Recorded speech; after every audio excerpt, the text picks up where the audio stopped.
Well, after all the tussle the last couple weeks or a couple days about people getting their invites, I might be getting one now.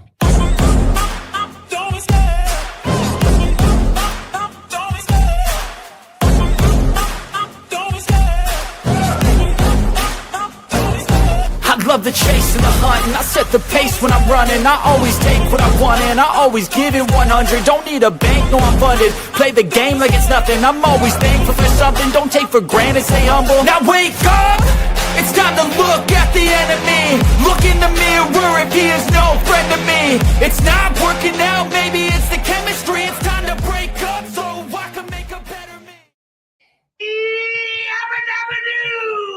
It's lunchtime.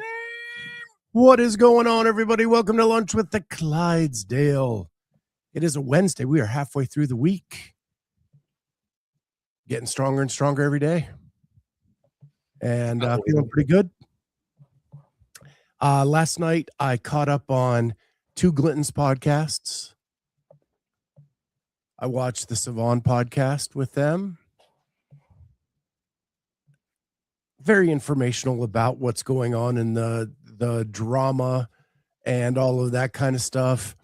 But the one I really, really enjoyed was the Ali Zerke interview. Oh, dude, Ali's amazing. Yeah, I mean, again, I knew Colton way back. Right. And got to hang out with him and him and Ali, or her and Colton, after Granite Games in 22 with Ken Walters. Like, just those names and putting them together. It's a thing.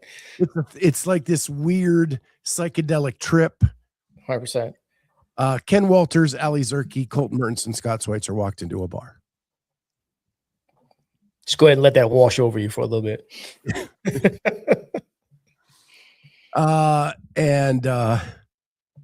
And so, like, I love Ali. And she hung out with Jamie and I at the Pasadena semifinals a couple years ago. Sure. And she's just a tremendous, tremendous woman. And it was so much fun listening to her tell the origin story, her origin story. I've had her on the podcast, but it's always been with Colton. Like, right. They came on as a couple. And the Glintons killed it, man. I should have had her on long ago. Absolutely. They are very, very good at what they do, which is just having just regular conversations, getting to know people type stuff. And it's entertaining to watch. They have fun with people. It's not static. It's not what's your favorite color type shit. Like, it's fun to watch. Well, and I think I said this, where I really fell in love with the Glintons is when I was driving from Albany to Columbus, Ohio, after the games last year. And they are such fans of the sport and the athletes. It reminds me of why I loved what I loved, right? It gets my head out of all of that weird bullshit, the drama that surrounds it all, and like just takes you right down to the root of pure fandom. Sure. And that's why I continue to listen to them, because they bring that joy to every interview. They're not interviewing people because they're the hot thing at the moment. They're interviewing people that they want to talk to, and you can tell. Yeah. Like, they're having conversations with people, and they're, like you said, they're excited to talk about or to talk to, and they really want to be in it, and they are in the moment, and it's fun to watch. It's fun to watch. It's fun to listen to. And them doing the live workouts with the community, another home run. Yeah. Absolutely. I know they're trying to get to like 1,000 followers on Instagram so they can go live with stuff. Get them there, man. Go follow the Glintons on Instagram. Get them up over 1,000. And speaking of numbers, we are two subscribers away from 3 grand. 2. Just 1 and then 2. Be those people. If you're listening right now and you're not a subscriber, be those people. Get us over the hump. Please. We are at 29.98. So cool. Joseph says it feels like Savon got a lot off his chest last night. It doesn't surprise me, but it came across as like a disappointed dad. Sure. Like, because he kept saying, like, I didn't even see it coming, and I didn't, and maybe that's on me, and it wasn't like he was angry or it. He never said this. But to me, it felt like he was just hurt. He was hurt that this thing that he had that he thought was like so cool and so tight and all of that fell apart under his watch and under his nose, and it was right there, and he seemed to have just not caught the signs. Yeah, like when he was talking about Tyler, that's the vibe I got too. Was like, it's like I never saw it, and he feels bad for it because he doesn't want anybody to feel like that, right? He's a really nice person. He's a good human being, and he doesn't want anybody to feel like that, like they're not being heard, and feels like it, and have it be on behalf of him, right? That's not his deal whatsoever. So yeah, no, the parts of it I got to listen to, which is probably about the first 45 minutes or so. That's how it was coming off of me as well. Seemed cathartic. It also seemed like it gave him some self-reflection to look at how he was coasting, is how he put it, and that he shouldn't have been. He should have been like recruiting and trying to keep things fresh and stuff all along. And this just forced him to get back into that. Let's get some new talent. So yeah, it was a great interview too. I really enjoyed both. They're just killing it over there. And then Joseph is doing semis live on the channel as well. Joseph, at this point, you might get an invitation to Legends. So keep an eye on your email. Yeah, if you have not seen this already, the Barbell Spin put this out 16 days until Legends kicks off, and there are 305 roster spots yet to be filled. What is crazy is the elite men's field. Like, we've been bitching about the Masters invites all week. The elite men's field only has 6 registered athletes. 3 go to the games. Now, it's like Dallin and James and Tudor and Roman. Like, it's still going to be tough to get one of the 3, but you got a 50-50 shot.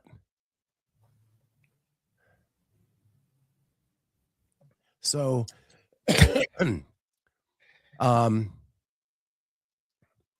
just crazy, man. Crazy. There are 4 age groups that have 1 registered athlete. Jesus.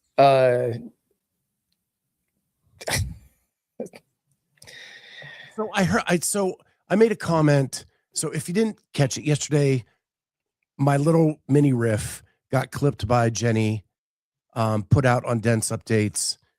And then Megan Apostolaris made a comment. I commented back. And her argument was that quarterfinals aren't finished. I can get behind that a little bit on the elite athlete level. Right. But I know damn well nobody at CrossFit is asking for a video from a Masters athlete. So just say the Masters are done and that the Masters are final, and give these 2 entities the list of people to start. Now, elites, maybe they are going to dive into some videos. I've heard that they've asked for some from elite athletes, but I haven't heard a single Masters athlete get a request for a video. Nobody I know has, and I'm in several different text groups at this point with pretty high level Masters athletes, and nobody I know has got asked for any. Tristan in the house. Why would someone go? You have to go beat 3 out of 6 multiple time games vets with no one in the field to middle.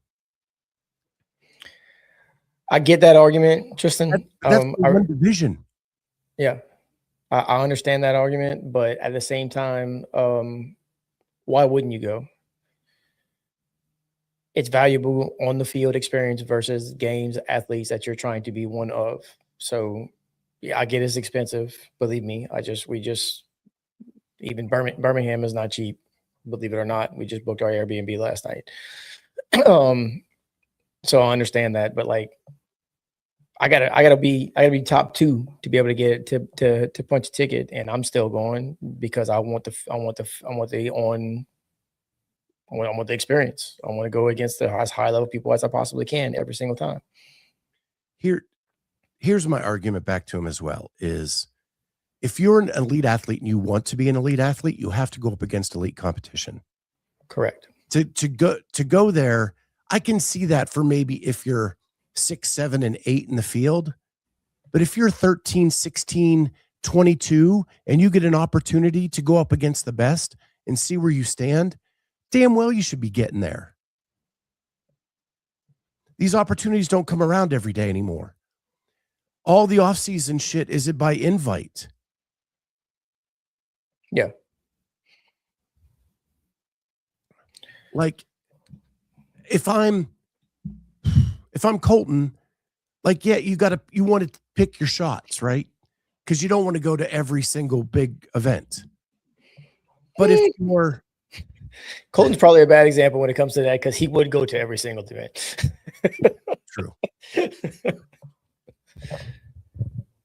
Scott, it becomes Games Athlete Fantasy Camp. Yes. Sure. What's wrong with that? But what is one element you need to be a great athlete? Competition experience.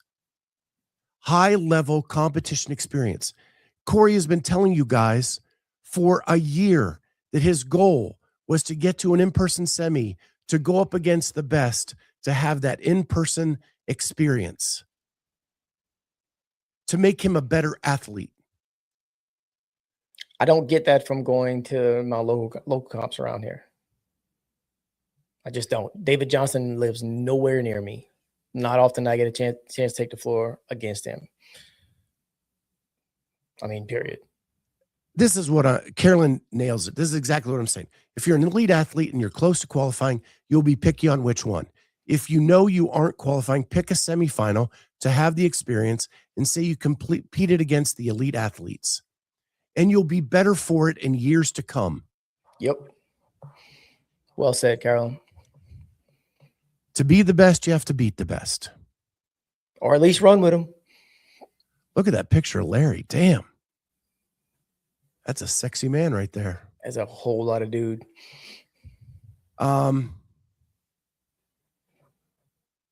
Maybe just doing stuff's expensive now and people ain't got the cash.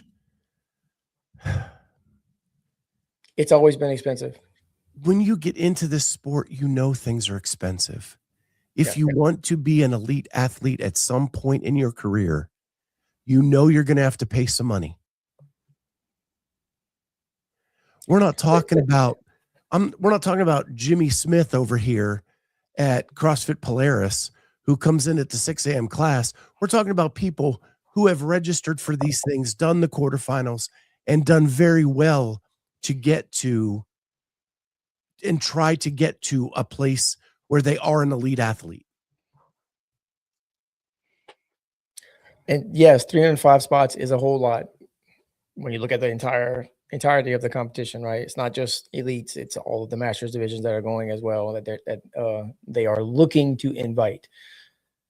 Whoever's running their social media responded to Spin's thing and said, we appreciate the fact that everybody's worried about it, but as soon as we get our stuff out, we're sending out, the rest of the invites, whatever it ends up look like, we're assuring people that they will in fact get filled up. I don't have any reason not to believe that, even though it's on short notice, right? Well, as soon as the scores were live and I saw what my quarterfinal score was, I started looking at places to stay in Birmingham, even though I didn't have an invite, simply because I thought I might be able to get an invite. So it's not that hard to book a place and then, oh wait, I'm not actually going, and then unbook a place. Always expensive is different than now. Can't just hop on a $39 want to get away flight anymore. That was all a scam anyway. There's only like two $39 seats on the whole plane. I get an email from Southwest about at least once or twice a day, sometimes asking me if I want to get away for $40. And I'm like, I just can't see myself getting on a plane for a $40 ticket. Well, where are you going to take me, from New Orleans to Baton Rouge? Like, that doesn't seem like it's going to get you real far. How do you feel about the age groups with just one in their division competing and getting a spot? Well, hopefully that changes over the next 16 days. Right. But if that happens, that is absurd. And what that truly will mean, Shanna, is age groups won't get an in-person semi anymore. Correct. Which would be sad and, in my opinion, a travesty. I have been the biggest supporter of the age group divisions, and I want all of this for them, but you have to take advantage of it when the opportunity comes, or those opportunities will go away. Yep. These comps are expensive, though. They used to be 200-ish, and the games was 250. Now the semis are all 400 plus, and coaches don't even have a free pass to enter. That is completely ridiculous. Silly. That's absolutely silly. It does get expensive, though. And we've talked about this in the past. This is another one of my mini rants that I've gone off on. They're only looking at one avenue for revenue, and that is people signing up to do their event. Instead of trying to get as many people in the building and use alternative sources of revenue, like if you can guarantee people, thousands of people in your venue, you'll get more booths and vendors to pay for that. They'll be more successful. And then that will create a churn where everybody's making more money. But the event coordinators with the blinders on only see two paths of revenue, and that is ticket sales, where they charge an ungodly amount to come in for the weekend, and charging the athletes to come do their event. I will say that more Magic City games are not expensive. Well, it didn't seem like it when I looked at them. I didn't buy them yet because I'm not sure if my wife's actually going to make it or not. But weekend pass was $75, maybe. I don't remember. I'd have to go back and look. See, that's not bad. Last year's age group games were like, what was it, a couple $100 for the weekend? Yeah. I could be completely wrong with that number before somebody tells me I'm an idiot.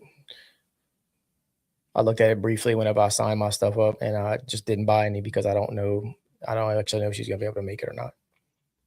Lita says, in fairness, the French Throwdown was only 200 pounds for 3 days.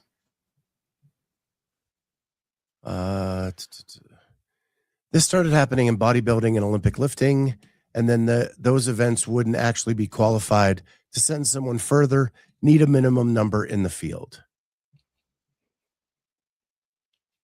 Is Masters having an in-person qualifier a folly at this point? Spectator field for Masters is like the crowd at the D2 baseball championship, friends and family. I will tell you, CrossFat, at the age group games last year, I thought there were more people watching that than were at elite semis. And the price was ungodly expensive. Yeah. But then again, the Masters have a lot more friends and family. Two of my best friends are my best friend and his wife are coming. We're staying at the same Airbnb. If my wife's feeling up to it, she's having surgery the week before, she's coming. My son, I'm gonna have at least at the very minimum a 2-person cheering section, probably more than that. And then one of my good friends lives in Birmingham. Well, he's a cop up there, so I assume he's probably going to be there. So, I hope so. Everyone says Toledo, and that's why Europeans sell out better their venues than North America. Yeah. So that's happening. We also have Mayhem released their number 1 workout. This is the second release, but it's a workout 1. Did I say that right? Wrong? No, I think that's right. The second one they released, but actual workout 1. That's right. I said it the most complicated way I could. Yeah, I mean, here it is. It's a 5K run, and it seems little, but there's redacted information below the 5K run, including the location. I love this. I can't say that enough. Is by 5K, do they mean 5 kilometers or 5,000 feet of running? Because that's been a thing in the past. I don't know. We talk about all the, like, that CrossFit released all the quarterfinal workouts a week early, but you couldn't do them until the Thursday. Oh yeah. I'm sure. Right. I'm sure everybody just stuck right to that. Here we have an event releasing a workout a week and a half early, but they only gave you a taste. So you know you're going to run. You know you're going to run, but you don't know all the details. I like how it's 2 lines redacted underneath 5K. Like, and maybe one of them's a decoy, like a red herring. Like, if we put 2 lines underneath there, it's really going to make people think that, there's some extra stuff in there. And But you pull it back, and isn't that what makes all this fun? Yeah, no, 100%. I like it. Everybody's going to speculate for the next week and a half on what's underneath those 3 lines. I love it. Location. Let's be honest. It's a simple move that CrossFit could have taken advantage of during quarterfinals. Redacted 1 line or 2 lines from every workout. You kind of know what you got to get into. Affiliates, you got to use these pieces of equipment, but well, in years past, they would give us just the floor layout. I remember that specifically. Hey, here's the floor layouts for all these workouts. We'll give you the rep schemes and weights and all that stuff times later on this week. But here's what you can expect to have to set up at the very least. Hinshaw did the measuring, and he did it 4 times. I measured it 4 times, and it was wrong all 4 times. Just wanted to let y'all know that. The second line says, brought to you by Mayhem Hunt. See, I think that would be awesome, though.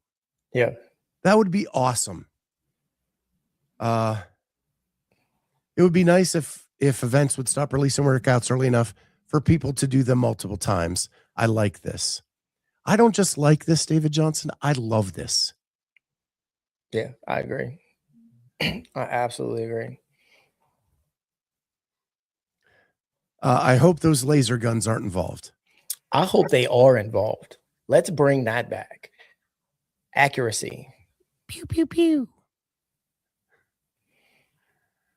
5K run through the woods. Josh Bridges is involved with that now, and him and Rich have beef, or they used to have beef, or I don't know. They used to be friends. Now they're not friends. Maybe I don't know. Yeah, that is a thing. Man,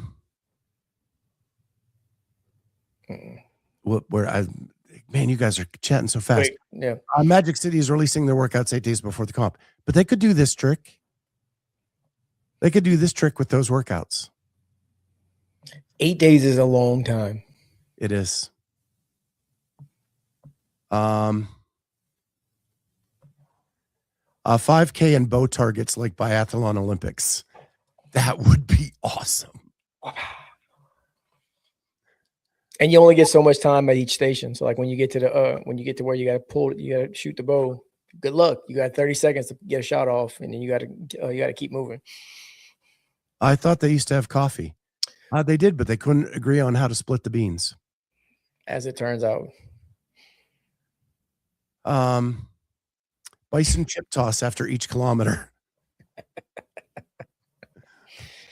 Actually, there's going to be a GHD machine. You have to hold a bison chip in each hand. On the 10th and 20th rep, you got to chuck one at a target. This is the stuff that's fun when you do this. Now we have fun conversations about what it could possibly be. I mean, if they want to come to us for programming advice, I think we got some pretty good stuff right here. Just throwing that out there. Now I get it, CrossFit. You said beef, but it was coffee. They have coffee between each other. Yeah. Mm. I hate early releases. The only argument for them is people can ask their stupid questions beforehand and not at the briefing. Oh, wait, they still ask them at the briefing. I don't think any truer words have ever been said.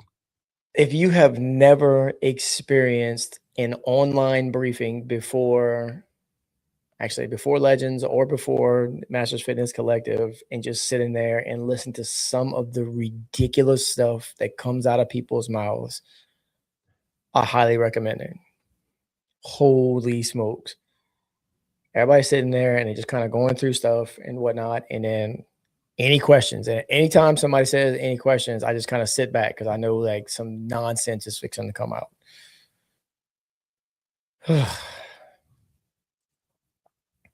NorCal will release only the day prior. They have always done that. Wonder if they would go earlier now so that the briefing is better and standard. But I think they will keep their traditions. Yeah, I just think they need to be more clear during that briefing.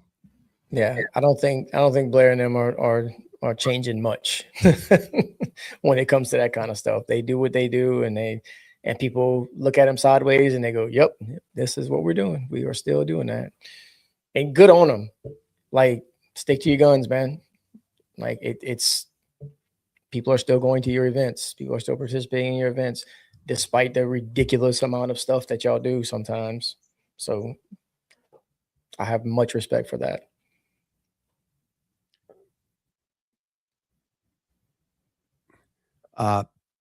Carolyn says, but sometimes the questions is to literally make sure everyone knows it's not allowed. A lot of times people ask the questions they know the answer to, but want to make sure it's addressed. I understand that, Carolyn, but somebody legitimately asked out loud last year, what if my judge is mean to me? And was not laughing when they said it.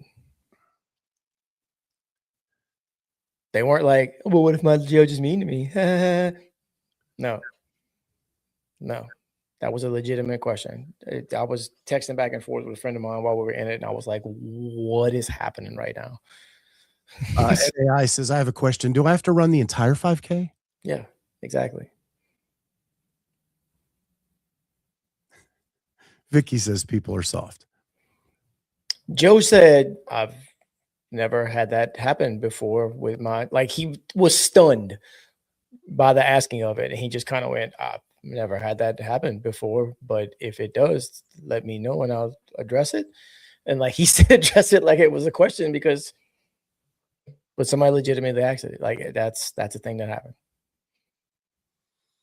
When I was a judge, we were told that we were not to interact with the athlete unless they came up to you. And if they had questions, to call over the head judge, because they wanted to keep it very systematic. And, but that was when CrossFit was running it all. Right. Right.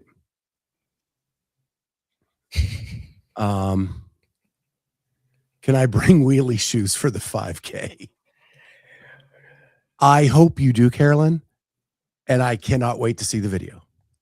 Please do. Please do, Carolyn, because I got a feeling she would be super fast on them. Like she knows how to skate. Hell, her on rollerblades, man, dominate the 5K. Wouldn't even be close. Through the woods. Like I have no problem believing that whatsoever. Biggest annoyance is when judges have conversations with athletes before the heat starts. Yeah.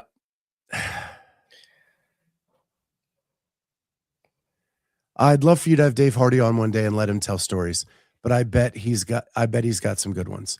I've judged with Dave. I've known Dave a long time. Dave is a great human being. He is outstanding as a human, as a person. And yes, I am willing to bet he has some ridiculous stories. The funniest thing about Dave Hardy is that he and I must have the exact same palate, because whenever I'm at an event, I run into him at every restaurant I go to. We were, my first year at Legends, we were leaving the venue and we literally picked him up off the street. He was walking back to his hotel and we rolled up, and Robbie rolled down the window and was like, "Hey man, you need a ride?" And he was like, "Hell yes, I need a ride." And hopped in, and it was 2 blocks, but he just got in and we shot the shit with him for a little bit and dropped him off in front of his place. Is it Dave Hardy or Chris Henshaw? Exactly. I've never seen them both in the same place at the same time. I have a picture with Chris Henshaw, and I could tell people it was Dave Hardy, and they probably wouldn't know the difference. I'm just saying. Yeah. I've seen both of them in person. I've never seen them both at the same time. No.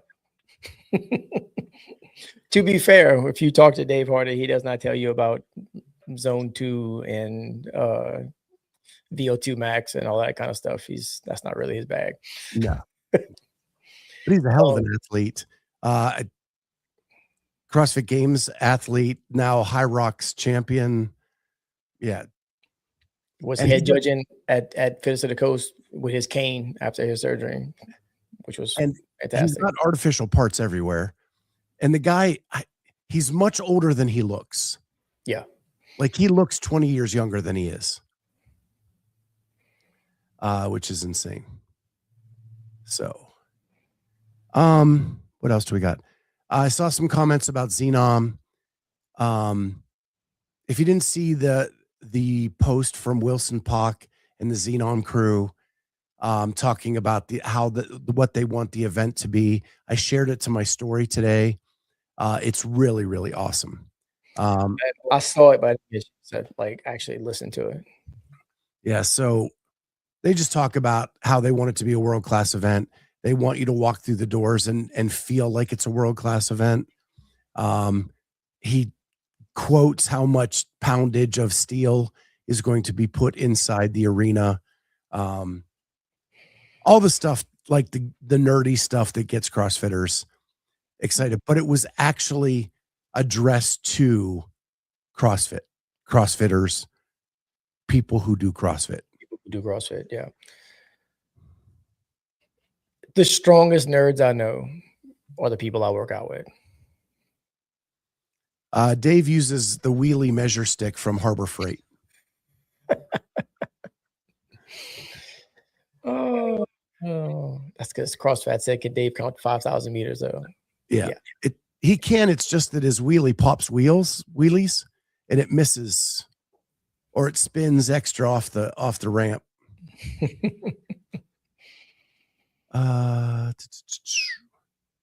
talked about Legends. We talked about the last thing I wanted to talk about. Well, I have 2 more things. Is if you guys didn't see this video, well worth the watch. This is on Justin Mederios's channel. It is the Relish Project, and he talked about it briefly on Boys Interrupted back when they were going to do it. This was on his way to do Wodapalooza SoCal. Apparently back in college, Justin had a couple friends that worked out at the same place he did, and they went on this journey with no plan, just all jumped into like a cargo van and went from town to town, sleeping in tents and going into different CrossFit boxes and working out with the community and getting to know the community. Justin was always jealous about that ever since they had done that. And so they decided to do it on his drive from Idaho to Wodapalooza SoCal. No plan, just stop at various boxes on the way. They slept in tents, they slept in the vans, and they brought a bunch of stuff from all of their sponsors, or Justin's sponsors. And he got the old gang back together, who some of them have not been working out as much as they did when they did this initial plan. And I'm just going to play a little bit of the start, because they explain what the Relish Project is. What is the Relish Project? I don't think it's ever been fully defined. And that's the point. The Relish Project was never meant to fit in a box. It was meant to evolve. That uncertainty, that curiosity, it's part of the journey. 10 years ago, 3 friends set out to tell the story of the CrossFit community. And today, that story continues. With a larger group, broader perspectives, and even greater stories still waiting to be told. This is the Relish Project. So it's really cool because it's really like grassroots CrossFit.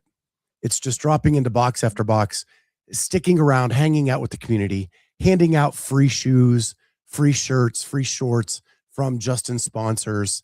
And like they tell a story at the one box where they hung out with the community for 2 hours after the workout.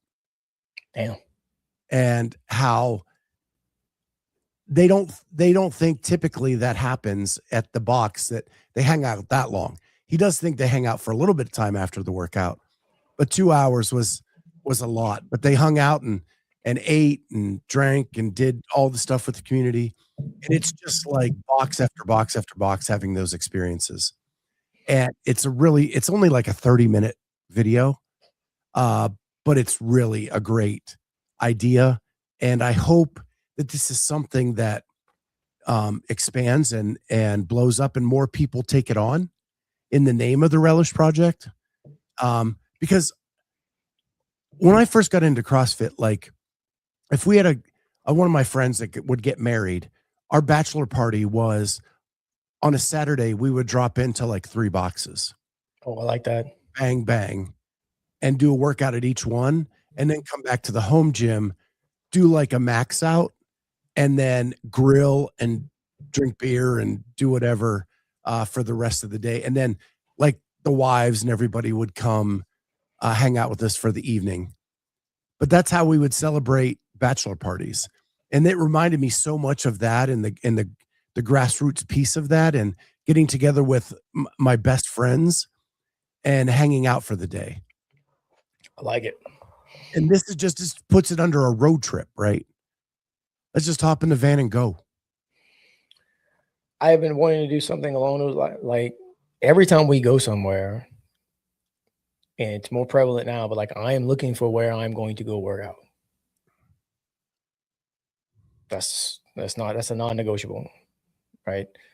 Even on the cruise ship, I'm like, all right, well, I guess I'm about to go tear up this fitness center on the cruise ship. Then people gonna see some stuff they ain't never seen before. But I love it. I love dropping into new places. I love being in there and just talking to the people that's there, dude. Like I've met people in several different locations who are invariably good human beings. I'm rarely dropped in somewhere where I was like, this place sucks. Matter of fact, I can't think of any that amongst my drop in where I was like, yeah, this place or these people suck. It hadn't happened. I think it's just the nature of what we do. I've probably done 50 drop-ins in my life. I've only had one bad experience. That's pretty good. That's pretty good odds. I'll take those odds. I'll take those odds. And more than just this being a good watch, which I think it is, and I highly recommend it.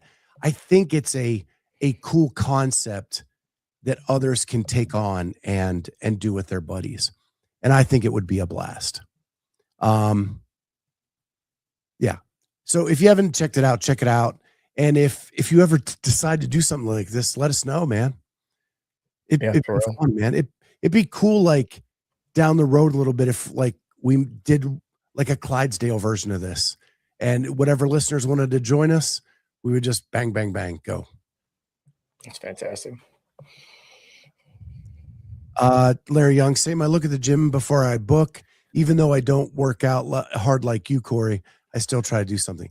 Larry, you work out hard. I read Larry Young's comments, and I'm about to pull an eye muscle from rolling my eyes when he says shit like, "I don't work hard like you." Shut up, Larry. Stop. Yeah, everything is relative. Everything is relative. Sweet Jesus.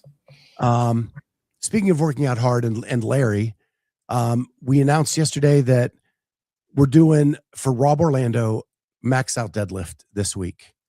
And if you do a max out deadlift for Rob Orlando, video it, tag us in it on Instagram at Clydesdale_media.com. I will share it to the stories, and it'll all be for Rob Orlando this week. I think I'm going to do mine this afternoon after my last meeting. And I'm hoping to get over 3. I don't know. I may be setting my expectations way too high, but I'm going to try. I've never been a lifter, so we'll see. It's worth doing. Yeah. I mean, plain simple. It's worth doing. I watched that little tribute that CrossFit put together for him again this morning, and I mean, you just can't not like the guy. Yeah.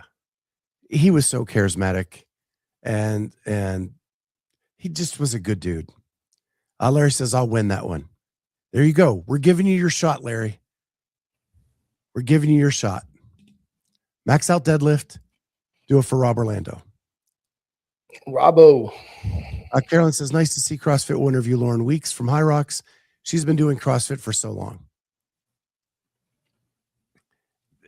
Yeah. CrossFit needs to dive into some of these other things and be the example. Get out of its own way. Is that what you're trying to say? Maybe they should make everybody an enemy.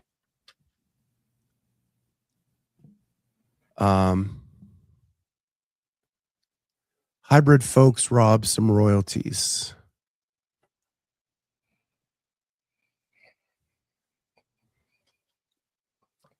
Speaking of royalties, I'm going to leave on this note. I was watching this clip today. If you remember Jacques from 227. Are you talking about whenever she was talking about Dolly Parton? Yeah. Yep. Yes. So that makes more sense. She asked Dolly Parton if she was upset that Whitney Houston recorded her song. And Dolly Parton was like, let me show you something. And she takes it back to her dressing room, and she pulls up the drawer in her desk. She pulls out a piece of paper, and she hands it to her and goes, this is my first royalty check from that song. And it was $1 million. And Dolly looked at her and goes, I ain't angry. Yeah, I ain't mad at her. Yeah. I am not mad at her. And that was just the first one. Yeah, that was the initial one. Right. I mean, no, Dolly Parton is a solid human being all the way through. CrossFit. Yeah.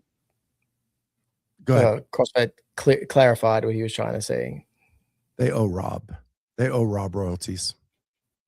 Yeah, the hybrid people. The Big Sky thing, when Robbie, and they just hollered at him from the crowd, and he was like, come on, you up. And he was like, seriously? Wiping off the cheesecake. Yes. What were you doing? I was eating cheesecake. Yeah, good time. So I will video my attempt this afternoon. I will post it, and then hopefully that gets the ball rolling for everybody else, and we'll see what we do. Scott, are we past the agent trade talks? Will he be a Bear in 2026? I'll let you know after the draft, Wayne. Well, there's no real talk about it right now, but if a trade happens, it happens at the draft in most cases, because you're usually trading for draft capital. And that's when most people that's when the Bears would get the most compensation for him. So, but I don't foresee it. I think they were only going to trade him if they got a really good deal. Here's the thing, dude. They paid him a truckload of money it would be wild for them to. Again, that was what, 2 years ago. Well, the Last year, I don't remember exactly when it it was. just kicks in now. That one he signed just kicks in now. Yeah. And it's only 10 million guaranteed, and I say only, but it could be up to 18 million. However, they are right at the cap. They have no money to sign draft picks. So they're either going to have to restructure some deals, or they're going to have to get rid of a high-priced person to get under the cap for the season. That's the only reservation I have to say. Yeah, so that's a good eye on watching the draft at that point, if that would be the case. That would make sense. Yeah. Hard pass. Is Geno Smith still playing? He just got traded to the Jets, where it all began for him. Yeah, all the way back to the beginning, when it was a disaster. All right, guys. With that, look for the deadlift later today, and we'll see everybody next time on Lunch with the Clydesdale. Bye, guys.